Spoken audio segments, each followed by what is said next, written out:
देखिए, अब आप लोगों का एक चैप्टर है जो मैं मान के चलता हूं कि एग्जाम्स के लिए बहुत इंपॉर्टेंट है। एग्जाम्स के लिए बहुत इंपॉर्टेंट है, बिल्कुल हार्ड नहीं है। कई बार हम इस चैप्टर को हार्ड बना देते हैं कि अरे यार ये चैप्टर हार्ड है, कैसे होगा कैसे होगा। कैसे भी नहीं होगा, समरी नोट बना के दे रहा हूं, पूरा चैप्टर इस समरी नोट के अंदर समेट देंगे, पहले ही बोल रहा हूं। और एक एक डायग्राम बनाऊंगा, एक एक बात कोशिश करूंगा कि फिर से समझाऊं, शॉर्ट वे में समझाऊंगा, आपको समझ में भी आएगी और आप ये चैप्टर कर भी पाएंगे। ठीक है, चालू करते हैं। बोर्ड पर देखिएगा, चालू करते हैं। सर चैप्टर का नाम क्या है? चैप्टर का नाम क्या है? आपको याद हो तो हमने एग्रीगेट डिमांड और एग्रीगेट सप्लाई का मीनिंग सीखा हुआ है। हमने इक्विलिब्रियम या आप बोल सकते हो शॉर्ट रन इक्विलिब्रियम भी सीखा हुआ है। अब आज क्या सिखाने वाला हूं बेटा? आज बेटा हम लोग सीखने वाले हैं problem of deficient demand, problem of deficient demand and problem of excess demand. और मैंने सारी की सारी क्लासेस आपको मेरे YouTube लिंक पर अवेलेबल करा दी हैं। सारी की सारी क्लासेस आप हमारी ऐप पर या कॉन्सेप्ट्स की ऐप पर या कॉन्सेप्ट्स की YouTube चैनल पे जाके देख सकते हो। तो अगर आपने पीछे की कोई क्लास मिस भी कर दी है एग्रीगेट डिमांड एग्रीगेट सप्लाई में, तो मैं रिक्वेस्ट यही करूंगा कि आप उसे कर लीजिए। और किसी के भी समरी नोट्स अगर आपको चाहिए तो आप मेरे से मांग लीजिए। और जो डिटेल नोट्स हैं वो ऑलरेडी मैं आपके साथ शेयर कर चुका हूं, आप अपने ग्रुप में देख लीजिएगा। ठीक है, इस चैप्टर के डिटेल नोट्स मैंने आपको चेक कर दिए हैं, शेयर कर दिए हैं। इससे पिछले किसी भी चैप्टर के डिटेल नोट्स आपको चाहिए या समरी नोट्स आपको चाहिए, प्लीज मुझे मैसेज करें, वो भी मैं आपको अवेलेबल करा दूंगा। क्लियर है? आइए इधर देखिएगा, मेरा फोन नंबर लिख रहा हूं, वैसे तो आप लोगों के पास है, फिर भी लिख देता हूं एक बार। अगर किसी भी चैप्टर के डिटेल नोट या समरी नोट आपको चाहिए तो ये मेरा नंबर है, मुझे मैसेज कर दे, मैं आपको अवेलेबल करा दूंगा। शर्माने की जरूरत नहीं है कि अरे सर क्या सोचेंगे, हमने पूरे साल पढ़ाई नहीं की, अब नोट्स मांग रहे हैं।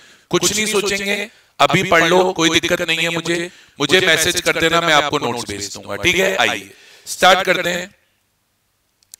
अब इस चैप्टर में देखो, सबसे पहला टॉपिक अपने को पता होना चाहिए, सबसे पहला टॉपिक अपने को पता होना चाहिए टाइप्स ऑफ इक्विलिब्रियम। क्या पता होना चाहिए?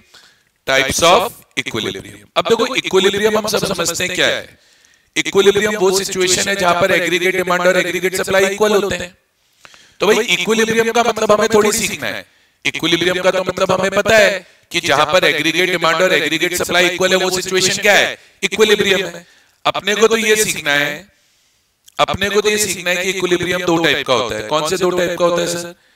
एक तो होता है फुल एम्प्लॉयमेंट इक्विलिब्रियम, एक तो होता है फुल एम्प्लॉयमेंट इक्विलिब्रियम, और एक होता है बेटा अंडर एम्प्लॉयमेंट इक्विलिब्रियम। एक होता है बेटा अंडर एम्प्लॉयमेंट इक्विलिब्रियम। तो अपने को यही समझना है कि इक्विलिब्रियम दो तरीके का है, फुल एम्प्लॉयमेंट और अंडर एम्प्लॉयमेंट। देखो, जहां पर प्लांट एग्रीगेट डिमांड और प्लांट एग्रीगेट सप्लाई इक्वल है, ईडी और एएस इक्वल है, और साथ में हमारी कंट्री के सभी रिसोर्सेस फुली यूटिलाइज्ड है और कंट्री में कोई अनएम्प्लॉयमेंट भी नहीं है। Aggregate demand aggregate supply equal है और full utilisation of resources achieve हो चुका है, और इकोनॉमी के अंदर कोई अनएम्प्लॉयमेंट नहीं है, फुल एम्प्लॉयमेंट पे इकोनॉमी काम कर रही है। तो हम कहेंगे कि इकोनॉमी में क्या अचीव हुआ है? Full employment equilibrium. तो मान लीजिए फुल एम्प्लॉयमेंट इक्विलिब्रियम क्या है? जहां पे planned aggregate demand equal to planned aggregate supply है with fuller utilisation of resources, with fuller utilisation of resources, और साथ में रिसोर्सेस का भी फुलर यूटिलाइजेशन हो रहा है, with fuller utilisation of resources. कुल मिला के आप बोलेंगे कि सिचुएशन में इकोनॉमी में कोई अनएम्प्लॉयमेंट नहीं है। आप बोलेंगे सिचुएशन में इकोनॉमी में कोई अनएम्प्लॉयमेंट नहीं है। फिर आती है under employment equilibrium. Under employment equilibrium में भी देखो, इक्विलिब्रियम तो हो रहा है, मतलब सप्लाई और डिमांड तो इक्वल है, इक्विलिब्रियम तो हो रहा है, लेकिन बोले रिसोर्सेज का फुल यूटिलाइजेशन नहीं हो पा रहा है, रिसोर्सेज का फुल यूटिलाइजेशन नहीं हो पा रहा है। इकोनॉमी में एक्सेस कैपेसिटी पड़ी हुई है और इकोनॉमी में बहुत सारे लोग अनएम्प्लॉयड हैं। तो इकोनॉमी में लोग अनएम्प्लॉयड हैं, रिसोर्सेज का पूरा यूटिलाइजेशन नहीं हुआ है, इकोनॉमी में एक्सेस कैपेसिटी पड़ी है, तो हम कहेंगे कि इकोनॉमी में क्या हुआ है, under employment equilibrium. Under employment equilibrium में क्या है, प्लांट एग्रीगेट डिमांड और प्लांट एग्रीगेट सप्लाई इक्वल है, प्लांट एग्रीगेट डिमांड और प्लांट एग्रीगेट सप्लाई इक्वल है। विद की जगह अब की बार प्रॉब्लम क्या है, नॉट, अब की बार नहीं हो पा रहा है, नहीं हो पा रहा है, क्या नहीं हो पा रहा है, रिसोर्सेज का फुल यूटिलाइजेशन नहीं हो पा रहा है। तो आप बोलोगे resources are not fully utilised. बोले रिसोर्सेज क्या नहीं है, फुली यूटिलाइज नहीं है। अब की बार क्या हो रहा है, अब की बार क्या हो रहा है, बोले इकोनॉमी में एक्सेस कैपेसिटी रहेगी, इकोनॉमी में एक्सेस कैपेसिटी भी रहेगी और इकोनॉमी में काफी लोग अनएम्प्लॉयमेंट में भी रहेंगे, कई लोग ऐसे होंगे जिन्हें नौकरी नहीं मिल पाएगी, इकोनॉमी में अनएम्प्लॉयमेंट भी होगा। तो जब इकोनॉमी में एक्सेस कैपेसिटी है, इकोनॉमी में अनएम्प्लॉयमेंट है, इकोनॉमी में रिसोर्सेज फुल्ली यूटिलाइज नहीं है, तब आप कहेंगे कि इकोनॉमी में क्या हुआ है, अंडर एम्प्लॉयमेंट इक्विलिब्रियम हुआ है। ठीक है, तो एक तो आपको टाइप्स ऑफ इक्विलिब्रियम आने चाहिए। टाइप्स ऑफ इक्विलिब्रियम के बाद आपको क्या आना चाहिए, टाइप्स ऑफ इक्विलिब्रियम के बाद एक टॉपिक और साथ के साथ आपको आना चाहिए, एक टॉपिक और साथ के साथ आप लोगों को आना चाहिए। कौन सा टॉपिक सर साथ के साथ आपको आना चाहिए, एक टॉपिक और साथ के साथ आपको आना चाहिए, topic number 2, types of unemployment.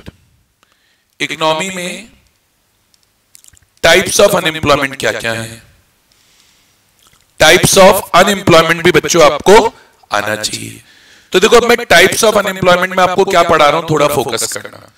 देखो एक तो एम्प्लॉयमेंट दो तरह की है, पहले तो समझो दो तरह की अनएम्प्लॉयमेंट है, एक तो वॉलंटरी अनएम्प्लॉयमेंट है, एक तो वॉलंटरी अनएम्प्लॉयमेंट है और एक इनवॉलंटरी अनएम्प्लॉयमेंट है।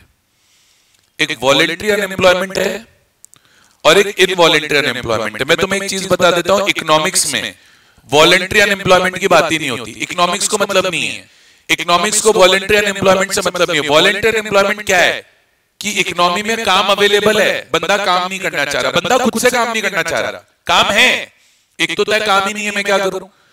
वॉलंटरी अनएम्प्लॉयमेंट का कॉन्सेप्ट ये है कि लोग काम करना ही नहीं चाहते, या तो काम करना ही नहीं चाहते या एग्जिस्टिंग जो वेज रेट चल रही है, जो सैलरी चल रही है उस पर काम नहीं करना चाह रहे। उन्हें लग रहा है यार नहीं यार इकोनॉमी में जो सैलरी है वो बहुत कम है, बोले हम तो इस सैलरी पे काम नहीं करेंगे। दोनों ही केस में क्या है, वॉलंटरी अनएम्प्लॉयमेंट है।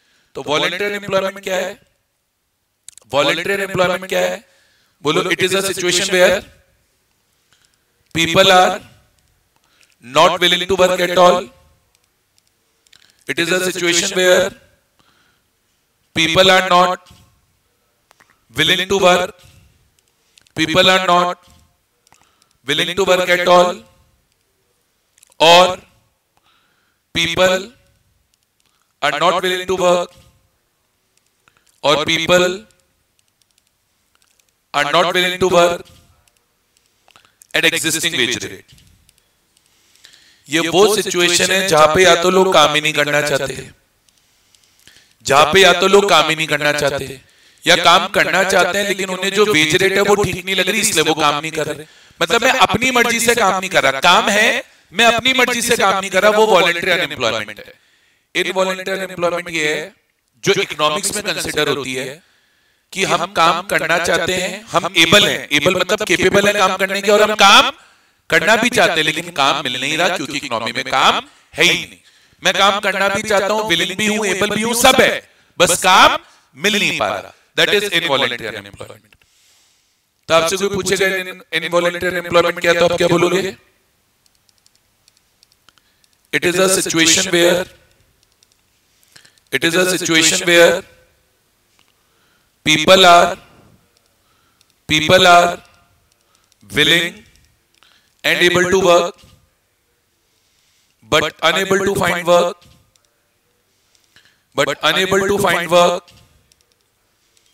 unable to find work at existing wage rates। लोग existing wage rate पे काम करना चाहते हैं, willing हैं, काम करने में able हैं, capable हैं, विलिंग भी हैं और एबल भी हैं, लेकिन वो काम करना नहीं चाह रहे, तो उस सिचुएशन को बोला जाता है इनवॉलंटरी अनएम्प्लॉयमेंट। ठीक है, और इकोनॉमिक्स में कौन सी अनएम्प्लॉयमेंट कंसिडर होती है? इनवॉलंटरी अनएम्प्लॉयमेंट ही कंसिडर होती है।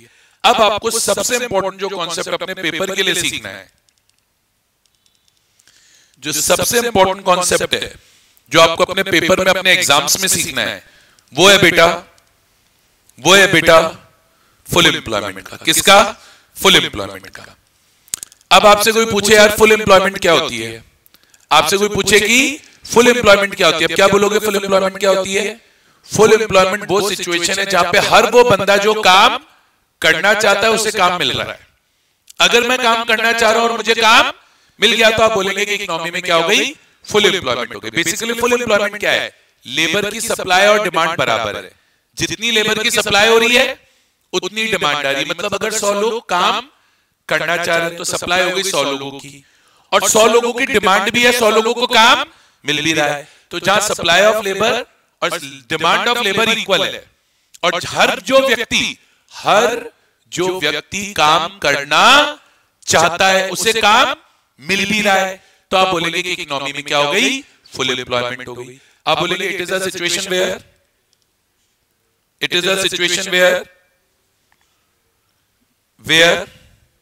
every person who is willing and able to find work, who is willing and able to work at existing wage rate, is able to find work. Simple समझो, every person who is able and willing to work at existing wage rate is able to find work. हर वो व्यक्ति जो काम करना चाहता है अगर उसे काम मिल रहा है तो वो फुल एम्प्लॉयमेंट है। फुल एम्प्लॉयमेंट में क्या होगा? Supply of labour SL is equal to demand for labour DL। तो जब लेबर सप्लाई और लेबर डिमांड इक्वल है तो आप बोलेंगे कि इकोनॉमी में क्या हुआ है? Full employment. अब इससे इंपॉर्टेंट कॉन्सेप्ट निकल के आता है, सर इकोनॉमी में अगर फुल एम्प्लॉयमेंट भी हुआ है तो इसका मतलब ये नहीं है कि अनएम्प्लॉयमेंट जीरो है। मैं कह रहा हूं अगर इकोनॉमी में फुल एम्प्लॉयमेंट भी हुआ है तो इसका मतलब ये नहीं है कि इकोनॉमी में जीरो अनएम्प्लॉयमेंट है। एक मिनिमम लेवल की अनएम्प्लॉयमेंट हमेशा इकोनॉमी में रहेगी। क्या बोल रहा हूं? एक मिनिमम लेवल की अनएम्प्लॉयमेंट हमेशा इकोनॉमी में रहेगी, जिसे नेचुरल अनएम्प्लॉयमेंट कहा जाता है। जिसे नेचुरल फुल एम्प्लॉयमेंट का मतलब जीरो लोग अनएम्प्लॉयड है ये नहीं है, जीरो लोग अनएम्प्लॉयड है ये नहीं है। एक minimum level of unemployment economy में हमेशा रहेगा, जिसे नेचुरल अनएम्प्लॉयमेंट कहा जाएगा। ठीक है, तो मैंने क्या बोला बताओ? मैंने क्या बोला? A situation of full employment, a situation of full employment never implies a situation of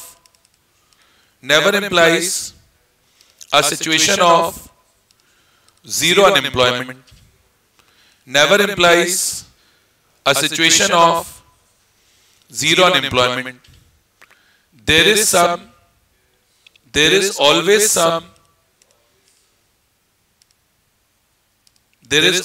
some minimum level of unemployment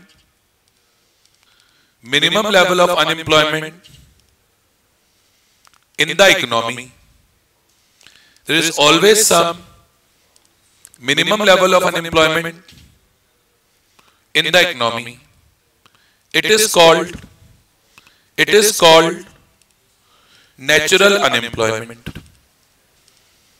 इसे हम क्या बोल देते हैं बेटा? नेचुरल अनएम्प्लॉयमेंट बोल देते हैं। It is called natural unemployment. क्या बोल देते हैं इसे? पेपर में पूछेगा फुल एम्प्लॉयमेंट का मतलब जीरो अनएम्प्लॉयमेंट है क्या? बोले नहीं है, कुछ मिनिमम अनएम्प्लॉयमेंट तो होती है, और जो मिनिमम अनएम्प्लॉयमेंट होती है उसे हम क्या बोलते हैं? Natural unemployment. बात खत्म। अब जो ये नेचुरल अनएम्प्लॉयमेंट है इसके दो कारण होते हैं। नेचुरल अनएम्प्लॉयमेंट है इकोनॉमी में वो ठीक है, मतलब एक minimum level of unemployment her economy में रहेगी। तो वो जो minimum level of unemployment her economy में रहेगी वो नेचुरल अनएम्प्लॉयमेंट है। आपसे कोई नेचुरल अनएम्प्लॉयमेंट का रीजन पूछेगा तो आप बोलोगे नेचुरल अनएम्प्लॉयमेंट के दो रीजन हैं। आप बोलोगे नेचुरल अनएम्प्लॉयमेंट के दो रीजन हैं। एक तो आप बोलोगे फ्रिक्शनल अनएम्प्लॉयमेंट। क्या बोलोगे बेटा? Frictional unemployment. What is frictional unemployment? Frictional unemployment होती है, मैं बहुत इजी वे में समझा रहा हूं, due to changing job dynamics in the economy. Job market में जो चेंजेस आ रहे हैं, change in job dynamics. Change in job dynamics का मतलब है जॉब मार्केट में चेंजेस आना। तो जॉब मार्केट में चेंजेस आने की वजह से जो अनएम्प्लॉयमेंट क्रिएट हो रही है वो है फ्रिक्शनल अनएम्प्लॉयमेंट। फ्रिक्शनल अनएम्प्लॉयमेंट क्यों आ रही है? Due to change in job dynamics in the economy. Job dynamics कैसे चेंज होते हैं? जॉब डायनामिक चेंज होने से क्या मतलब है? लेबर की mobility, immobility of labour. Immobility of labour का क्या मतलब है? लेबर एक जगह से दूसरी जगह मूव नहीं हो पा रही। मान लीजिए राजस्थान में एक बंदा है जिसे नौकरी नहीं मिल रही, पर नौकरी गुजरात में अवेलेबल है, पर वो बंदा राजस्थान से गुजरात जाना नहीं चाह रहा नौकरी करने। तो आप बोलेंगे कि लेबर इमोबाइल है। इमोबाइल होना मतलब एक जगह से दूसरी जगह मूव नहीं हो पा रही। और क्या रीजन हो सकता है? Lack of information. What is lack of information? आज गुजरात में जॉब अवेलेबल है, मैं राजस्थान में बैठा हूं, मुझे पता ही नहीं है गुजरात में जॉब अवेलेबल है। अब अवेलेबल नहीं है तो मैं बेचारा काम करने कैसे जाऊं? तो मैं खाली बैठा हूं, लैक ऑफ इंफॉर्मेशन। या शिफ्टिंग जॉब्स, जॉब शिफ्ट करना भी एक रीजन है। What do you mean by job shift करना एक रीजन है? मैं अभी जॉब कर रहा हूं विप्रो में, विप्रो में मैंने नौकरी छोड़ दी और मुझे दूसरी नौकरी मिल गई इन्फोसिस में। लेकिन विप्रो में नौकरी छोड़ने और इन्फोसिस में जॉब ज्वाइन करने के बीच में 1 महीने का गैप है, तो उस 1 महीने के लिए मैं घर पे बैठा हूं। तो that is also example of changing job dynamics. ठीक है। एक होता है स्ट्रक्चरल अनएम्प्लॉयमेंट, एक होता है स्ट्रक्चरल अनएम्प्लॉयमेंट। ये भी एक रीजन है। अब स्ट्रक्चरल अनएम्प्लॉयमेंट क्या होता है? स्ट्रक्चरल अनएम्प्लॉयमेंट क्या होता है? जो काम करने की स्किल है वो मेरे पास नहीं है। स्ट्रक्चरल अनएम्प्लॉयमेंट क्या है? काम है, उसको काम करने के लिए स्किल चाहिए, वो स्किल नहीं है मेरे पास। That is structural unemployment. आपसे कोई पूछे स्ट्रक्चरल अनएम्प्लॉयमेंट क्या है, तो आप बोलेंगे स्ट्रक्चरल अनएम्प्लॉयमेंट वो सिचुएशन है जहां पे एक पर्टिकुलर काम को करने के लिए कोई पर्टिकुलर स्किल चाहिए और वो पर्टिकुलर स्किल आपके पास नहीं है। ठीक है। बेसिकली आप बोलो इट अकर्स ड्यू टू, बहुत इजी वे में सिखा रहा हूं, it occurs due to mismatch between workers skills and job available.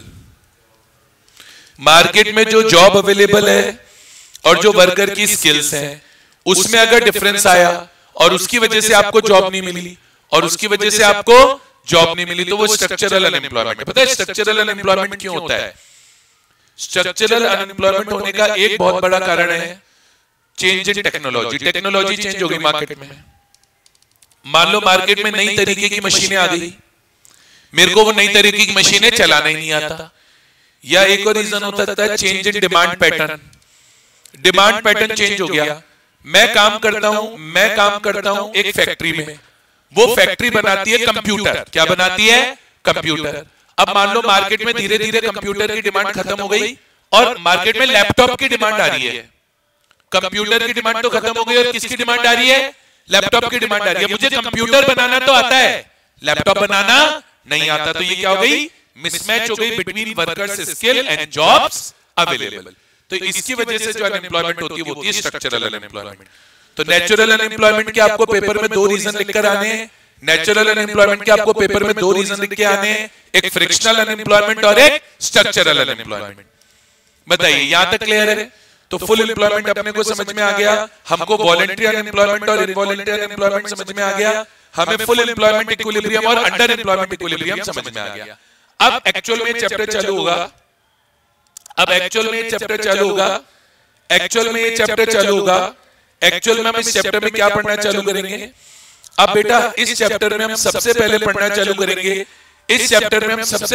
चालू करेंगे, कॉन्सेप्ट ऑफ क्या पढ़ाऊंगा? कॉन्सेप्ट ऑफ डेफिशिएंट डिमांड पढ़ाऊंगा। क्या पढ़ाऊंगा?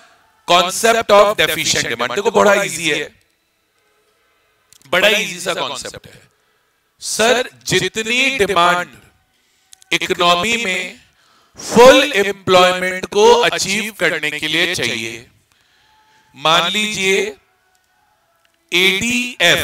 एडीएफ मतलब जो एग्रीगेट डिमांड फुल एम्प्लॉयमेंट के लिए चाहिए, एफ माने फुल एम्प्लॉयमेंट, वो तो इकोनॉमी में मान लीजिए 1000 करोड़ है, लेकिन इकोनॉमी में जो प्लांट एग्रीगेट डिमांड है वो 800 करोड़ ही है। मतलब इकोनॉमी में फुल एम्प्लॉयमेंट तब आएगा जब 1000 करोड़ की डिमांड आएगी, पर अभी डिमांड सिर्फ कितनी है? 800 करोड़ है। तो आप कहेंगे कि इकोनॉमी में डेफिशिएंट डिमांड है 200 करोड़ की। डेफिशिएंट डिमांड वो सिचुएशन है जहां पे प्लांट एग्रीगेट डिमांड उस एग्रीगेट डिमांड से कम है जो फुल एम्प्लॉयमेंट को अचीव करने के लिए चाहिए। आती है बात समझ में? तो आप क्या बोलेंगे? Deficient demand refers to a situation where plant aggregate demand is less than aggregate demand corresponding to full employment level in the economy, corresponding to full employment level in the economy। बोलो आया कि नहीं? कुल मिला के आपसे पूछे deficient demand क्या है, तब बोलेंगे deficient demand is a situation where ADP यानी planned aggregate demand is less than ADF यानी aggregate demand at full employment level. ठीक है, अब इसका डायग्राम बनाना आपको आना चाहिए। अब देखो मैं आपको हमेशा एक ही चीज बोलता हूं, डायग्राम बाद में बनाओ, सबसे पहले हमेशा क्या मार्क करो? एक्स एक्सिस और वाई एक्सिस। ये मेरा एक्स एक्सिस है, ये मेरा वाई एक्सिस है और ये मेरा पॉइंट ऑफ ओरिजिन है। अब सुनो मेरी बात, सबसे पहले तो आप बनाओ एएस लाइन। अब हमने इतनी बार एएस लाइन बना ली, हमें पता है कि एएस लाइन क्या होती है? 45 डिग्री लाइन होती है, तो पहले तो यहाँ पे 45 डिग्री मैंने लिख दिया। अच्छा, अब एक्स एक्सिस पे हमेशा क्या आता है? एक्स एक्सिस पे आती है हमेशा वाई, वाई माने इनकम, और वाई एक्सिस पे हमेशा आती है एग्रीगेट डिमांड या एग्रीगेट सप्लाई। अब ये मेरी एएस लाइन हो गई। अब देखो लॉजिकली सोचो, मान लीजिए ये मेरी एग्रीगेट डिमांड है एट फुल एम्प्लॉयमेंट लेवल। तो फुल एम्प्लॉयमेंट लेवल पर इक्विलिब्रियम कहां बनेगा? जहां एएस कर्व और एडी कर्व इंटरसेक्ट करेंगे, यानी यहां। ये मेरा ई है। ई क्या रिप्रेजेंट कर रहा है? ई रिप्रेजेंट कर रहा है बेटा फुल एम्प्लॉयमेंट इक्विलिब्रियम। ई क्या रिप्रेजेंट कर रहा है? Full employment equilibrium. सोचो ई फुल एम्प्लॉयमेंट इक्विलिब्रियम ही तो हुआ, क्योंकि ये जो एडीएफ है वो एएस लाइन को, एडीएफ क्या है? Full employment AD. तो जब फुल एम्प्लॉयमेंट एग्रीगेट डिमांड ने एएस कर्व को इंटरसेक्ट किया, वो फुल एम्प्लॉयमेंट इक्विलिब्रियम है। अब इकोनॉमी में लेकिन एक्चुअल सिचुएशन क्या है कि जो प्लांट एग्रीगेट डिमांड है वो फुल एम्प्लॉयमेंट एग्रीगेट डिमांड से कम है। तो जो प्लांट एग्रीगेट डिमांड का कर्व है वो full employment aggregate demand curve के नीचे बनेगा। तो ये मेरा हो गया प्लांट एग्रीगेट डिमांड। ये मेरा क्या हो गया? Plant aggregate demand. ठीक है, प्लांट एग्रीगेट डिमांड। अब प्लांट एग्रीगेट डिमांड ने कहां पे इंटरसेक्ट किया? एएस लाइन को यहां पे। तो है तो ये भी इक्विलिब्रियम, इसको नाम ई डैश दे देते हैं। लेकिन ये बेटा ये बेटा अंडर एम्प्लॉयमेंट इक्विलिब्रियम है, ये बेटा अंडर एम्प्लॉयमेंट इक्विलिब्रियम है। ये अंडर एम्प्लॉयमेंट इक्विलिब्रियम इसलिए है क्योंकि aggregate demand full employment aggregate demand से कम है, ठीक है। और इन दोनों के बीच का जो गैप होगा एडीएफ और एडीपी के बीच का जो गैप है, एडीएफ और एडीपी के बीच का जो गैप है, इसको नाम दे देता हूं ईएफ। तो ये जो ईएफ है ये डायग्रामेटिकली रिप्रेजेंट कर रहा है, ये डायग्रामेटिकली रिप्रेजेंट कर रहा है डेफिशिएंट डिमांड को। कुल मिलाकर डेफिशिएंट डिमांड कैसे कैलकुलेट होगी? Aggregate demand at full employment level minus aggregate demand plant. बताइए आया कि नहीं आया? कोई डाउट? सच बताना, समझे कि नहीं समझे? समझ गए? तो एग्रीगेट डिमांड अगर उस एग्रीगेट डिमांड से कम है जो इकोनॉमी में फुल एम्प्लॉयमेंट को अचीव करने के लिए चाहिए, फिर बोल रहा हूं एग्रीगेट डिमांड अगर उस एग्रीगेट डिमांड से कम है जो इकोनॉमी में फुल एग्रीगेट डिमांड अचीव करने के लिए चाहिए, फुल एम्प्लॉयमेंट अचीव करने के लिए चाहिए, तब बोलेंगे डेफिशिएंट डिमांड है। Full employment AD minus planned AD will give you deficient demand. और डायग्राम कैसे बनेगा? एडीएफ बनाया, एडीएफ के नीचे एडीपी बनाया और दोनों का जो गैप है वो क्या हो गया? Deficient demand. क्लियर है? बहुत बढ़िया। अब पेपर में पूछेगा, अब एकदम इजी सा टॉपिक है, पेपर में पूछेगा कॉजेस बताओ ऑफ डेफिशिएंट डिमांड। बोले इकोनॉमी में डेफिशिएंट डिमांड है, इसके कॉजेस क्या है, इसके रीजंस क्या है, क्यों है भैया इकोनॉमी में डेफिशिएंट डिमांड? तो देखो सुनो, लॉजिक से समझना। 2 सेक्टर इकोनॉमी भी होती है, 3 सेक्टर इकोनॉमी भी होती है और 4 सेक्टर इकोनॉमी भी होती है।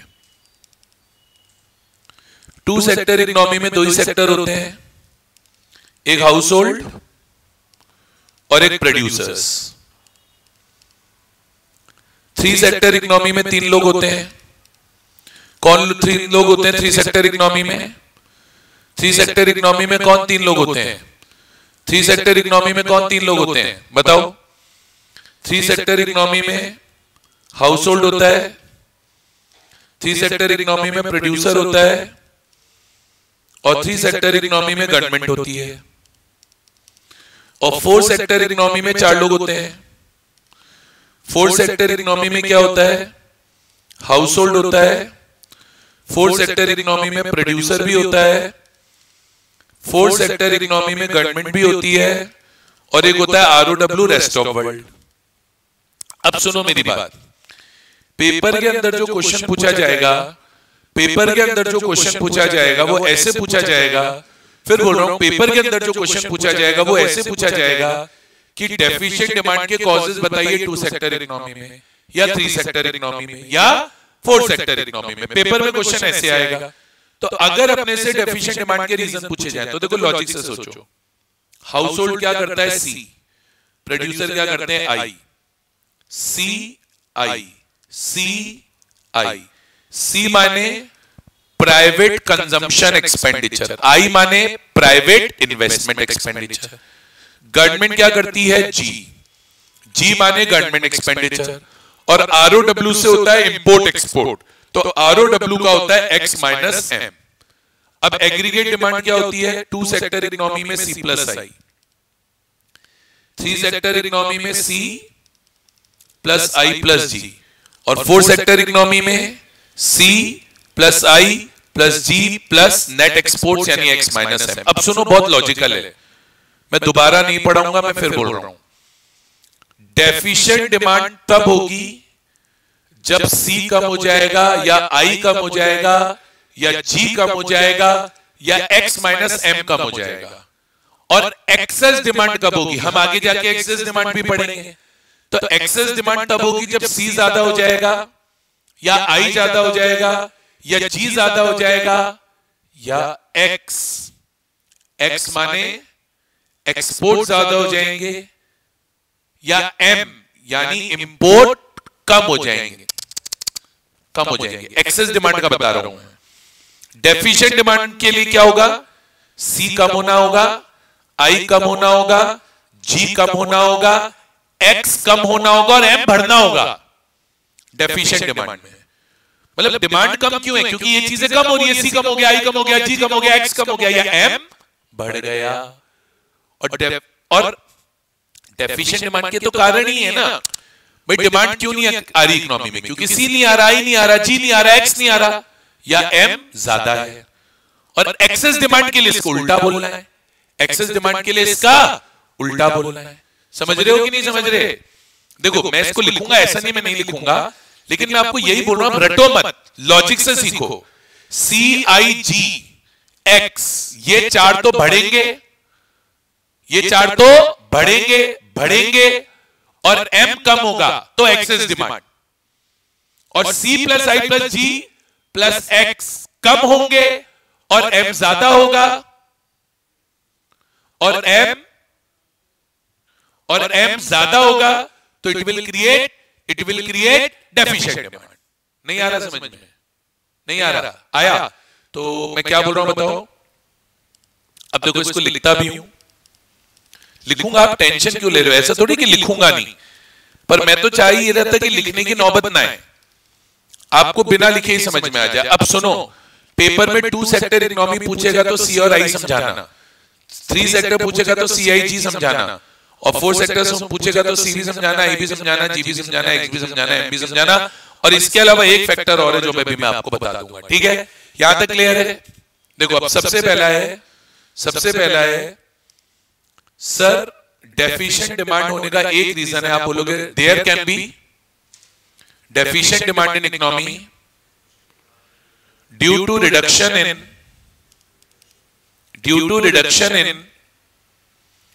in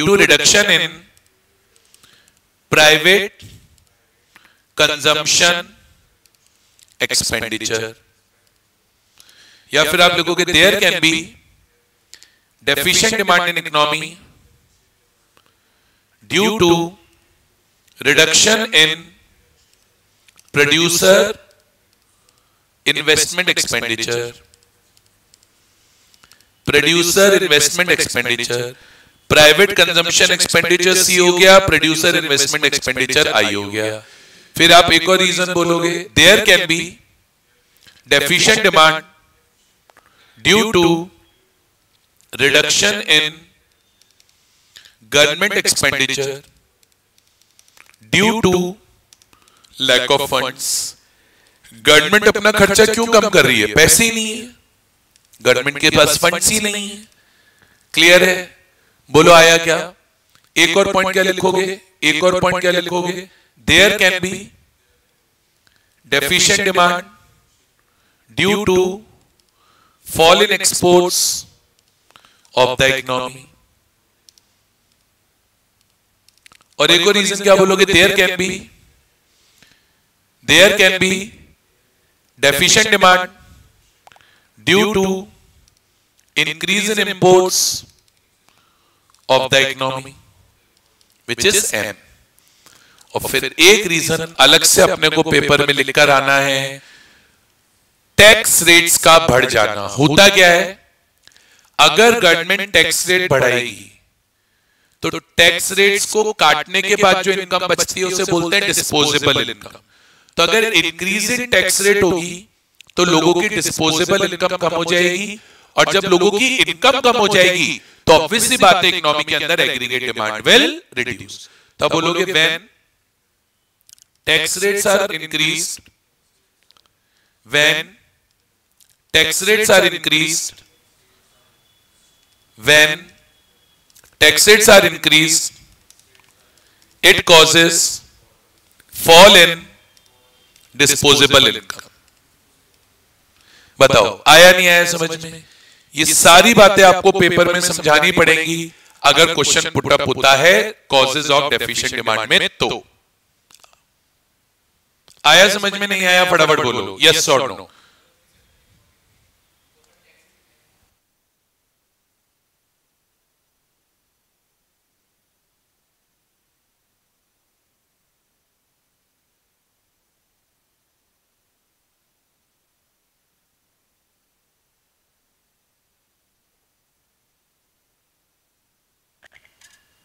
हाँ जी, तो आपको ये बोल रहा था, सुनना मेरी बात ध्यान से। मैं आपको बोल रहा था कि अब अपने को पेपर में अगर क्वेश्चन पुटअप हो जाए, पेपर में क्वेश्चन पुटअप हो जाए, क्या क्वेश्चन पुटअप हो जाए? पेपर में क्वेश्चन पुटअप हो जाए कि what are the reasons for deficient demand.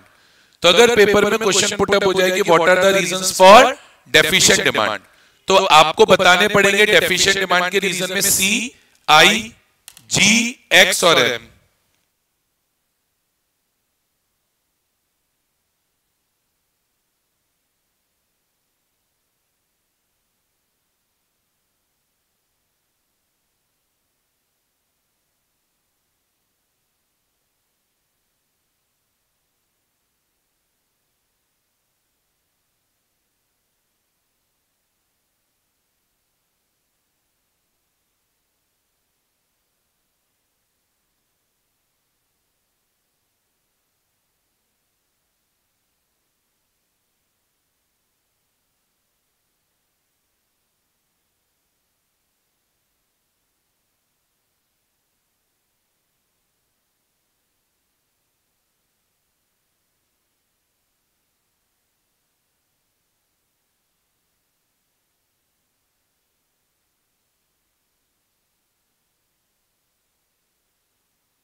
हाँ जी, तो मैं आपको क्या बोल रहा हूं कि अगर इकोनॉमी में आपसे रीजन पूछेगा, आप में पेपर में क्वेश्चन पूछेगा कि यार ना पेपर में एक सवाल आ गया, मान लो पेपर में एक सवाल आ गया, क्या सवाल आ गया पेपर में क्या सवाल आ गया?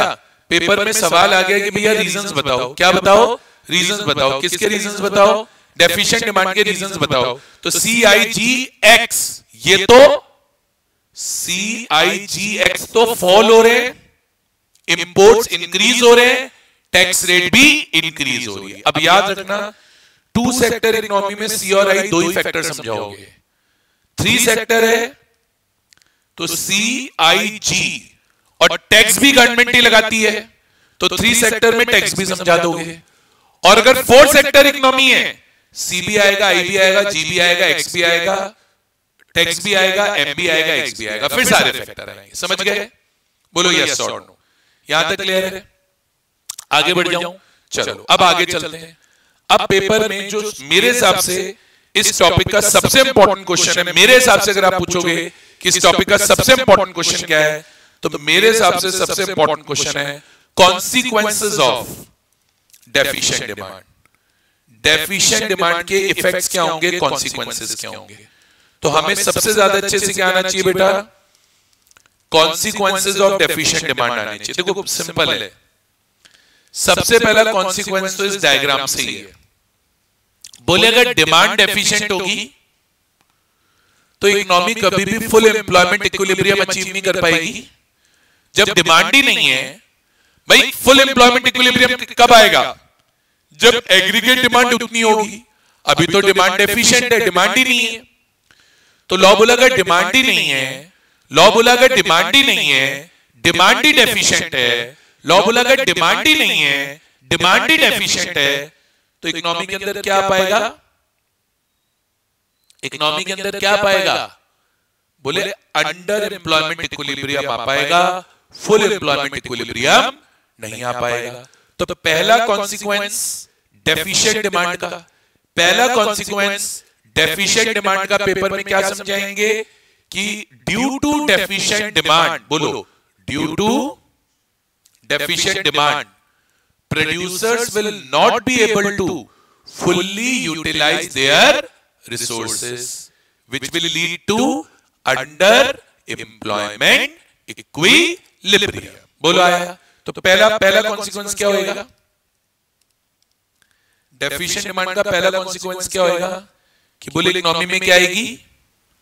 अंडर एम्प्लॉयमेंट इक्विलिब्रियम आएगी। क्या आएगी?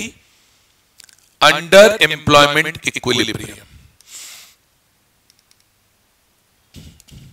आप बोलोगे ड्यू टू, बोलो due to deficient demand producers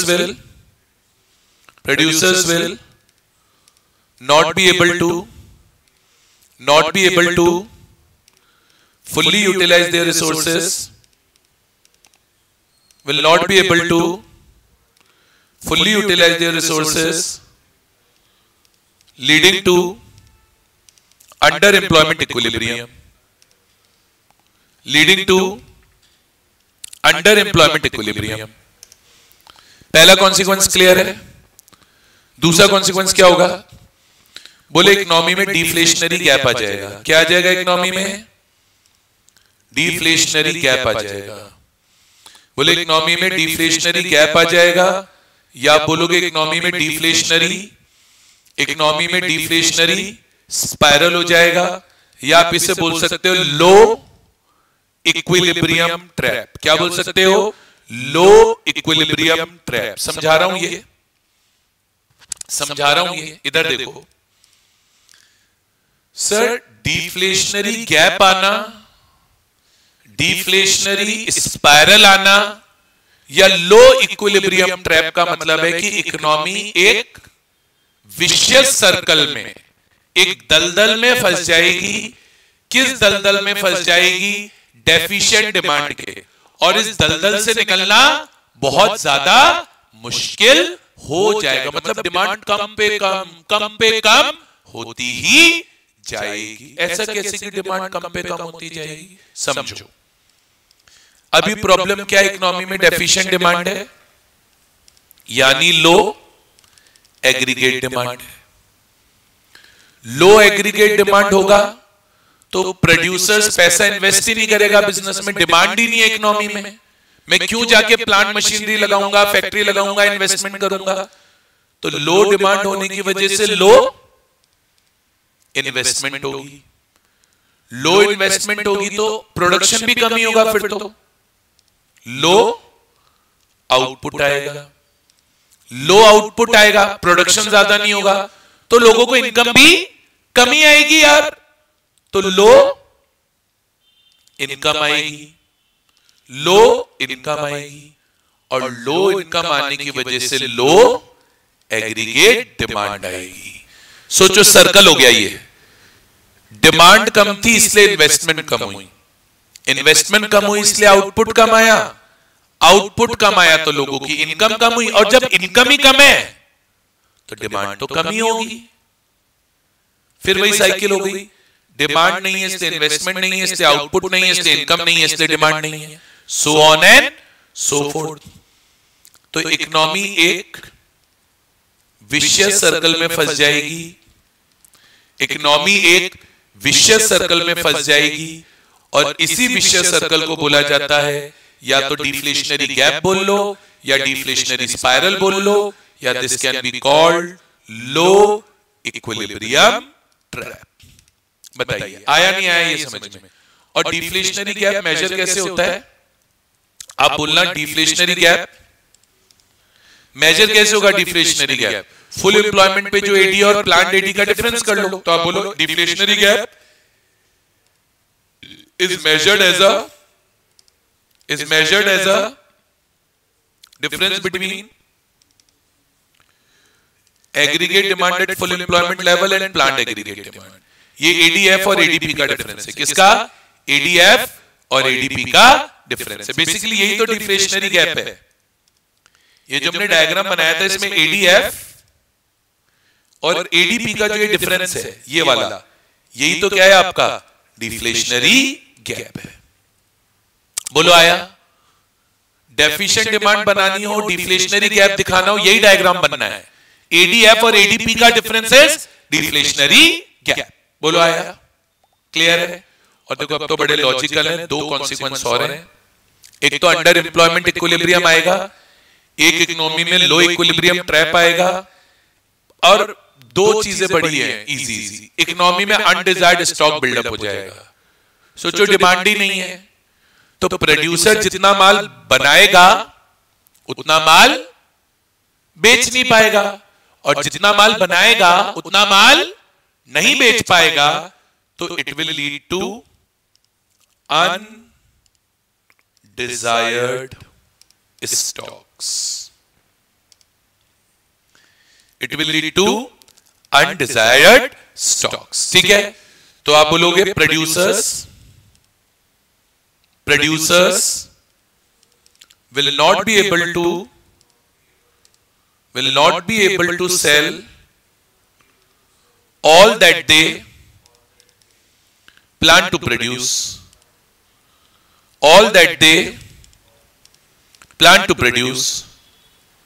resulting in undesired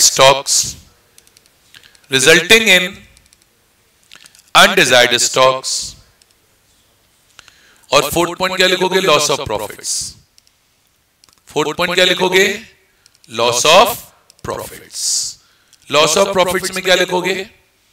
भैया अब सोचो अनडिजायर्ड स्टॉक बिल्डअप हो गया, तो अनडिजायर्ड स्टॉक को बिल्डअप करने के लिए माल, भाई अनडिजायर्ड स्टॉक बिल्डअप हो गया, अनडिजायर्ड स्टॉक इकट्ठा हो गया, तो उस अनडिजायर्ड माल को बेचना भी तो पड़ेगा, स्टॉक क्लियर करना पड़ेगा, स्टॉक क्लियरेंस के लिए डिस्काउंट देना पड़ेगा, स्टॉक क्लियरेंस के लिए प्राइसेस को सस्ता करना पड़ेगा। जब आप डिस्काउंट दोगे, जब आप प्राइसेस को सस्ता करोगे, तो अपने आप क्या हो जाएगा? अपने आप क्या हो जाएगा? अपने आप बेटा प्रॉफिट्स कम होंगे, प्रोड्यूसर्स को लॉस ऑफ प्रॉफिट होगा। तो आप बोलेंगे producers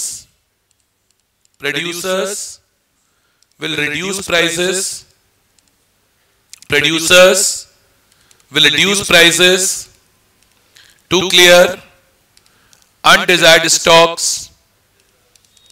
resulting in loss of profits। ये बेटा अपना कॉन्सेप्ट है डेफिशिएंट डिमांड का। आई होप आया होगा। तो देखो इस लेक्चर में मैं आपसे सिर्फ इतनी बातें करूंगा। मैंने आपको क्या क्या बातें बता दी, ज्यादा नहीं बताया मैंने, बहुत थोड़ी बातें बताई हैं। मैंने आपको सबसे पहले टाइप्स ऑफ इक्विलिब्रियम बताया, full employment equilibrium, under employment equilibrium. हमने टाइप्स ऑफ अनएम्प्लॉयमेंट पढ़ी, वॉलंटरी और इनवॉलंटरी। फिर हमने पढ़ा नेचुरल अनएम्प्लॉयमेंट क्या होती है, स्ट्रक्चरल अनएम्प्लॉयमेंट क्या होती है, फ्रिक्शनल अनएम्प्लॉयमेंट क्या होती है। फिर हमने डेफिशिएंट डिमांड पढ़ी, डेफिशिएंट डिमांड के कॉजेस पढ़े और डेफिशिएंट डिमांड के कॉन्सिक्वेंसेस पढ़े। ये सारी बातें हमने इस लेक्चर में करी, ठीक है।